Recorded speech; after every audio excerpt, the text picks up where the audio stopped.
பட்டியலின இடஒதுக்கீட்டில் கிரிமிலேயர் கிடையாது என்று மத்திய அரசு திட்டவட்டம். உச்சநீதிமன்றத்தின் பரிந்துரைப்படி நிராகரித்தது மோடி அமைச்சரவை. போட்டியில் பங்கேற்கும் முன் 10 மணி நேரத்தில் 4.5 கிலோ எடையை குறைத்த அமன் ஷெராவத். இரவு முழுவதும் தூங்காமல் கடும் உடற்பயிற்சி மேற்கொண்டதாக தகவல். வெண்கலம் வென்ற அமன் ஷெராவத்துக்கு குடியரசுத் தலைவர், பிரதமர் உள்ளிட்ட தலைவர்கள் வாழ்த்து. அமனின் சாதனையை ஒட்டுமொத்த தேசமும் கொண்டாடுவதாக புகழாரம். வினேஷ் போகத் வழக்கில் இன்று தீர்ப்பளிக்கிறது சர்வதேச விளையாட்டு தீர்ப்பாயம்.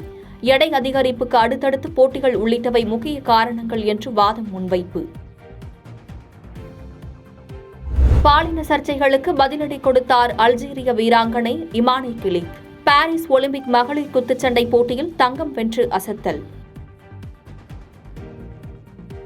சேலம் அரசு மருத்துவமனையில் இருந்து கடத்தப்பட்ட ஆண் குழந்தை மீட்பு. பெண் ஒருவரை கைது செய்து காவல்துறை விசாரணை. தென்காசி மாவட்டம் குற்றாலத்தில் கடைகளை அடைத்து வணிகர்கள் போராட்டம். வாடகை வசூலில் கெடுபிடி காட்டுவதாக புகார். ஆம்ஸ்ட்ராங் படுகொலைக்கு நீதி கேட்டு சென்னை வள்ளுவர் கோட்டத்தில் கண்டன ஆர்ப்பாட்டம். உண்மையான குற்றவாளிகளை கைது செய்யும் வரை போராட்டம் தொடரும் என்று இயக்குநர் ப. ரஞ்சித் பேச்சு.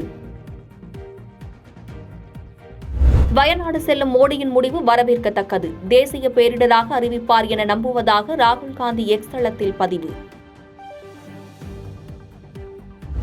பிரேசிலில் கட்டுப்பாட்டை இழந்து விபத்திற்குள்ளான பயணிகள் விமானம்.